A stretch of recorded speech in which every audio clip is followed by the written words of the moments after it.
नमस्कार, SPT news में आपका स्वागत है। पेश है 22 सितंबर सोमवार दोपहर 3:15 बजे राजस्थान के विभिन्न शहरों की 15 बड़ी खबरें। सबसे पहले एक नजर डालते हैं आज की हेडलाइंस पर। राजस्थान में गरीब परिवारों को मिलेंगे 1 लाख रुपए। तेज गर्मी फिर शुरू, राजस्थान में 1 अक्टूबर से बदल पाएगा स्कूल का समय। जयपुर जेल से भागते हुए लगा था करंट, बेहोश भी हुए, नशा बिकने वाले ठिकाने से दबोचा। मुख्यमंत्री भजनलाल शर्मा ने की नवरात्र स्थापना पूजा। रेलवे में नौकरी लगवाने का झांसा देकर 5 लाख की ठगी। और अब खबरें विस्तार से सुनिए। राजस्थान और केंद्र सरकार की योजनाओं से वंचित बीपीएल परिवारों को अब गरीबी से मुक्त करवाने के लिए 1 लाख रुपए की सहायता दी जाएगी। वहीं गरीबी रेखा से बाहर आ चुके परिवारों को प्रोत्साहन के तौर पर 21,000 रुपए दिए जाएंगे। प्रदेश सरकार ने पिछले बजट में पंडित दीनदयाल उपाध्याय गरीबी मुक्त गांव योजना की घोषणा की थी। इस योजना के तहत प्रथम चरण के 5,002 गांवों में सर्वे पूरा कर 24,000 से अधिक गरीब परिवारों का चयन कर लिया गया। अभी दूसरे चरण की शुरुआत कर दी गई है। राजस्थान में बारिश का दौर थमते ही तापमान तेजी से चढ़ने लगा है। सुबह से ही चिलचिलाती धूप और उमस से छात्रों और शिक्षकों की परेशानी बढ़ा दी है। ऐसे में स्कूलों की 1 अक्टूबर से बदलने वाली समय सारणी को लेकर चर्चा होने लगी है। शिक्षक संगठनों का तर्क है कि यदि 1 अक्टूबर से नया समय लागू होता है तो बच्चों को दिन के सबसे गर्म और उमस भरे स्कूल में शिक्षक संगठनों का तर्क है कि यदि 1 अक्टूबर से नया समय लागू होता है तो बच्चों को दिन के सबसे गर्म और उमस भरे समय में स्कूल जाना पड़ेगा, जिससे स्वास्थ्य संबंधी दिक्कतें बढ़ सकती है। जयपुर की सेंट्रल जेल से 20 सितंबर की सुबह फरार बंदियों की गिरफ्तारी हो गई है। आरोपियों ने पुलिस पूछताछ में बताया कि दीवार फांदते समय दोनों करंट लगने से नीचे गिर गए थे। करीब 20 मिनट तक दोनों बेहोश पड़े रहे, लेकिन सुरक्षा कर्मियों को इनकी भनक तक नहीं लगी। आरोपियों ने बताया कि स्नैक नहीं मिलने के कारण वो जेल से भागे थे। इस दौरान उनका एक्सीडेंट भी हुआ। वहीं इस केस में अब तक 11 जेल कर्मचारियों को सस्पेंड किया गया है। राजस्थान के मुख्यमंत्री निवास में इस बार नवरात्र महोत्सव की शुरुआत पूजा अर्चना के साथ हुई है। पंडितों ने वैदिक मंत्रोच्चार के साथ मां दुर्गा की प्रतिमा का आह्वान किया और शुद्ध वातावरण में हवन, दीप प्रज्वलन और कलश की स्थापना की गई। मुख्यमंत्री भजनलाल शर्मा ने कहा कि उन्हें उम्मीद है कि माता रानी की कृपा से प्रदेश में विकास, आपसी सौहार्द और समृद्धि हमेशा बनी रहेगी।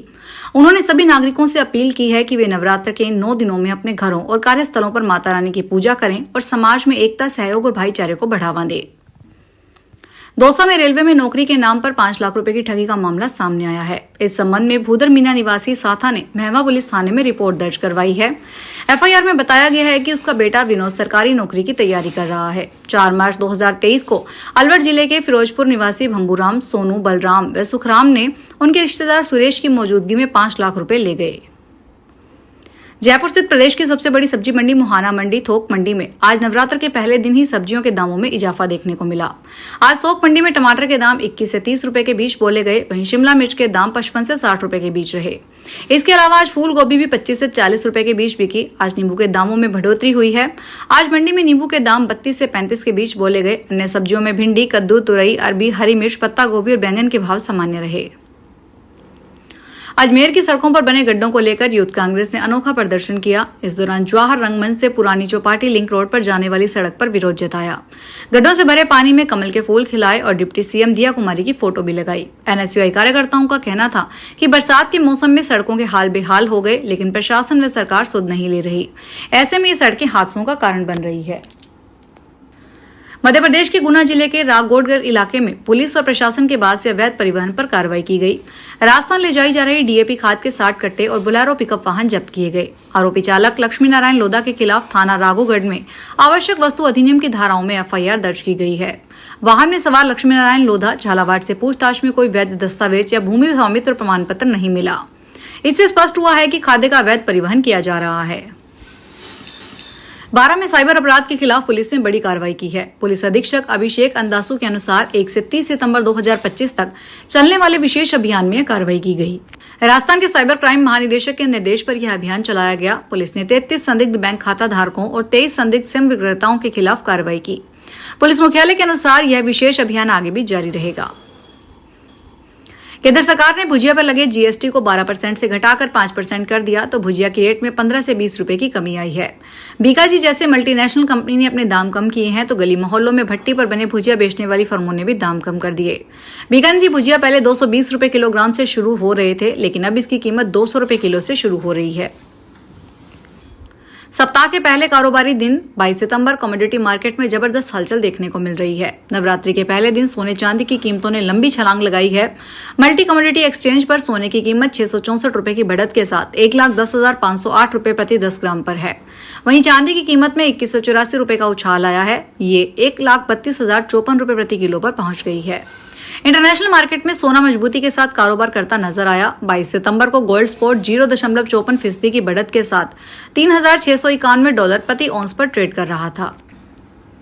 प्रशांत महासागर में उठने वाला सुपर टाइफून अब पूरी तैयारी के साथ 5 देशों में तबाही मचाने को तैयार है।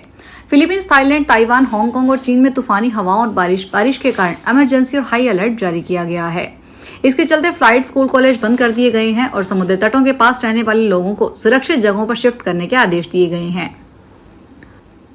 रिश्तों में सलाह देना हो या किसी की मन की बात सुनना, आज चैट जीपीटी कई तरह से लोगों की मदद कर रहा है, लेकिन अब यह लॉटरी जीतने में भी मददगार साबित हो रहा है। वर्जीनिया के मिडलोथियन शहर में रहने वाली कैरी एडवर्ड्स का उसका ताजा उदाहरण है। उन्होंने 8 सितंबर को वर्जीनिया लॉटरी में 4 सही नंबर और पावर बॉल मिलाकर लॉटरी जीत ली। पहले उन्हें $50,000 अमेरिकी डॉलर मिलने वाले थे। कैरी आमतौर पर लॉटरी नहीं खेलती। उन्होंने बताया कि उन्होंने अपने फोन के चैट जीपीटी ऐप से नंबर पूछे। डिजिटल दौर में जहां बच्चों का अधिक समय मोबाइल, टीवी और लैपटॉप की स्क्रीन पर गुजर रहा है, वहीं जयपुर केंद्रीय विद्यालयों ने रीडिंग की पहल शुरू की है। यहां बच्चों में पढ़ने की आदत विकसित करने और स्क्रीन टाइम कम करने के लिए कक्षा में रोजाना 35 मिनट का विशेष सत्र रखा जा रहा है। इसमें बच्चों को कहानियां, जीवनी, साहित्य और मोटिवेशनल पुस्तकें पढ़ने के लिए प्रोत्साहित किया जा रहा है। धौलपुर रेलवे स्टेशन पर आज सोमवार सुबह एक घटना हुई। आगरा कैंट स्पेशल ट्रेन से गिरकर बुजुर्ग महिला की मौत हो गई। मृतक की पहचान सुनीपुर थाना बाड़ी सदर निवासी और चंद्राबाई के रूप में हुई है। जीआरपी चौकी प्रभारी कुंवरपाल के अनुसार सोमवार सुबह ट्रेन नंबर 04196 से एक महिला के गिरने की सूचना मिली है। पुलिस तुरंत मौके पर पहुंची है। घायल महिला को जिला अस्पताल ले जाया गया है। वहां डॉक्टरों ने उन्हें मृत घोषित कर दिया। फिलहाल इस बुलेटिन में इतना ही। फिर हाजिर होंगे बड़ी खबरों के साथ। अगर आप भी अपने आसपास की छोटी बड़ी और महत्वपूर्ण खबरों से अपडेट रहना चाहते हैं तो सब्सक्राइब कीजिए हमारे चैनल एसपीटी न्यूज को और प्रेस कीजिए बेल आइकन पर।